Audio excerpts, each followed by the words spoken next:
Texto sem contexto é pretexto. Essa é a frase assim mais emblemática da Bíblia, porque não é da Bíblia, mas em relação à Bíblia.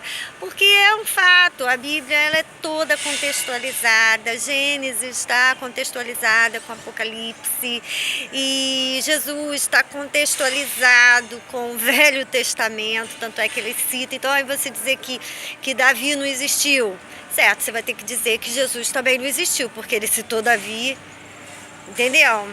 Aí você vai dizer que Elias não existiu, como? Você vai dizer que Moisés não existiu, se ele falou com eles, como? Então você não tem como tirar nenhum personagem da Bíblia, nenhum, porque estão todos interligados. Aí Davi profetiza Jesus, Jesus é chamado de filho de Davi. Então você não tem como eliminar nenhum contexto. A Bíblia ou você pega ela ou larga. Não dá para você excluir. Não tem como você falar que o diabo não existe. Porque todo aquele processo de sofrimento na cruz do Calvário foi para derrubar as obras dele. Certo? Então há uma contextualização da Bíblia muito perfeita, sabe? Ela não se contradiz, ela está sempre... E o Espírito Santo que orientou, certo? Então Paulo era uma pessoa contrária ao casamento. Os tempos estão próximos, o casamento é difícil, as tentações são muitas, né, no casamento, aquela coisa toda. E Paulo sugere, ou ele mesmo coloca essa frase assim, ó, que é melhor você nem chegar perto de mulher, é melhor você nem tocar em mulher, né, é melhor não casar. Mas eu chego para Paulo e digo, Paulo, eu não me aguento. Sou santa, tô aqui na santidade, mas se eu ver meu marido, eu não tenho essa estrutura aí não. Eu não aguento. Ah, Ana, você não tem essa estrutura, então é melhor você casar do que ficar abrasada. Você libera isso aí, porque você tem o Espírito Santo. Você viu Jesus face a face. Certo? Eu creio que você é um homem de Deus. Tá com o maior evangelista da Bíblia. O maior evangelista da Bíblia foi Paulo. Ele foi em lugares tremendos. Certo? Ele foi em lugares assim, que eu li e Atos todinho, fiquei boba de ver as viagens de Paulo, certo? Então ele foi em lugares lá, condenar lá na Grécia ao Deus desconhecido e pregou, não, o Deus que eu estou pregando é esse aqui, que não tem nenhuma imagem aqui, é esse Deus que eu estou pregando, porque lá tinha Deus da fertilidade, Deus do amor, Deus tudo, ele falou, o Deus que eu estou pregando é esse. O maior evangelista, culto, porque se livrou de várias condenações, de algumas condenações devido ao conhecimento das leis. Não, você não pode me julgar, não. Certo? Eu sou um cidadão, então você não pode. E ele se livrava, e muito inteligente, extremamente capaz. O Espírito Santo foi uma fartura com Paulo, uma fartura. Porque foi demais, a entrega dele total, então toda aquela bagagem dele, cultural, inteligência, de força, ele usou em prol do Evangelho e é de fato o maior evangelista da Bíblia, certo? E o que nós temos aí de Evangelho pregado no mundo, nós devemos a Paulo, o Espírito Santo agindo em Paulo. Então eu chego para Paulo e digo, Paulo, eu não me aguento, não dá, eu não consigo. Sinceramente, se eu encontrar meu marido, eu vou ter que casar logo com ele. Ah, Ana, então tá, então é melhor você casar do que abrasar. É nesse sentido que Paulo fala. Você não pode querer contextualizar isso em todas as situações. Veja, hoje, uma coisa assim, surreal, eles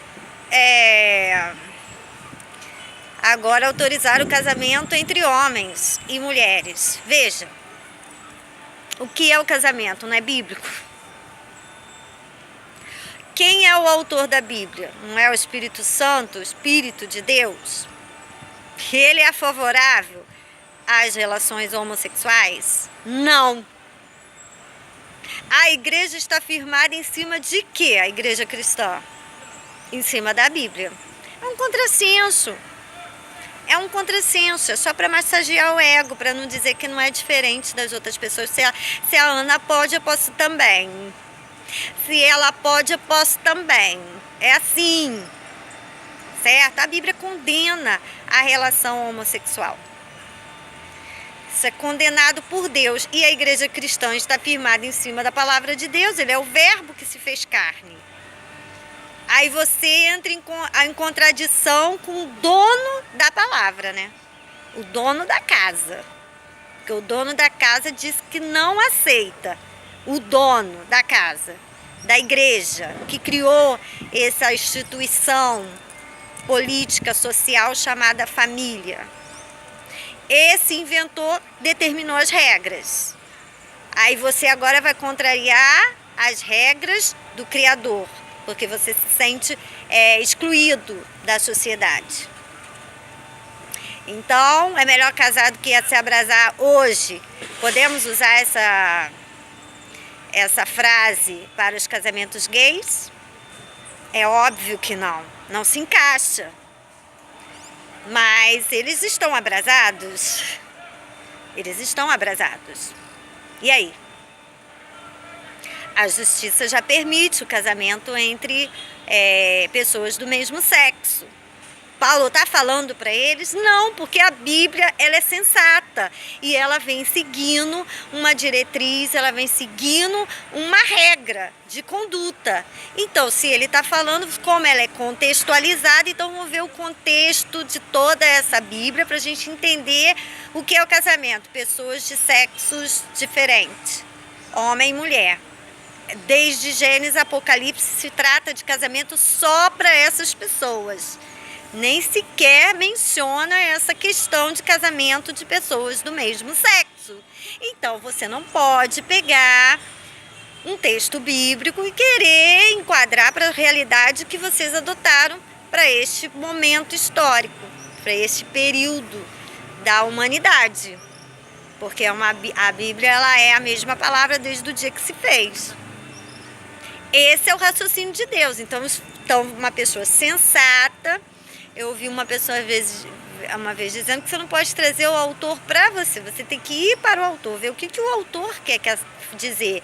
Aí, se ficar em dúvida, você vai ver o comportamento dele social, você vai ver os discursos dele, porque você vai entender o que ele quis dizer naquele livro. Certo? De fato.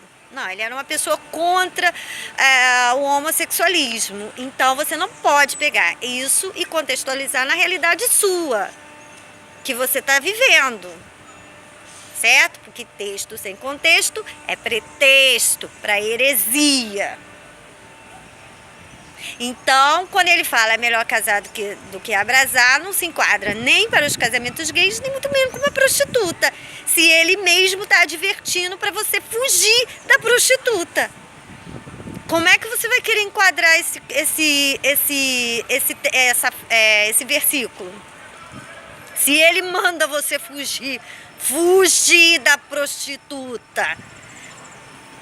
Ou não sabeis que aquele se ajunta com uma prostituta se torna um só corpo com ela? Tornarei os meus membros de uma prostituta? Assim disse Paulo.